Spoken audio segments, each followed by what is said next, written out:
वंदे मातरम की रचना को 150 साल पूर्ण हुए हैं, तब वडोदरा की जिला कलेक्टर कचहरी पर वंदे मातरम का समूहगान आयोजित हुआ था और इस दौरान उपस्थित सभी की ओर से स्वच्छ भारत आत्मनिर्भर भारत से जुड़े हुए शपथ भी लिए गए थे। वडोदरा की जिला कलेक्टर कचहरी पर आज एक कार्यक्रम आयोजित हुआ। दरअसल वहां पर सभी अधिकारी और कर्मचारी मौजूद रहे और वंदे मातरम का समूहगान उपस्थित सभी की ओर से किया गया।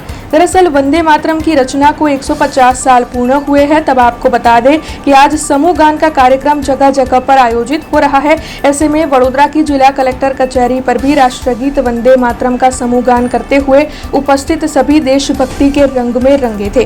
तब आपको बता दें कि वडोदरा की जिला कलेक्टर कचहरी पर मौजूद सभी अधिकारी और कर्मचारियों की ओर से इस दौरान स्वच्छ भारत, समृद्ध भारत और साथ ही आत्मनिर्भर भारत के शपथ भी ग्रहण किए गए थे। RSC BS पटेल समेत के अधिकारी और कर्मचारी इस दौरान वहां पर मौजूद नजर आए थे। अतुल महेरिया, जिला युवा विकास अधिकारी वडोदरा। आज रोज वंदे मातरम जे આપણું રાષ્ટ્રગાન છે એને 150 વર્ષ પૂર્ણ થઈ હતી।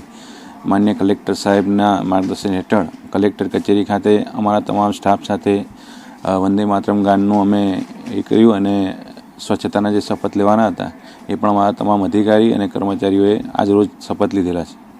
हमसे जुड़े रहने के लिए हमारे YouTube चैनल को सब्सक्राइब करें और नई वीडियो की नोटिफिकेशन के लिए बेल आइकॉन को दबाएं।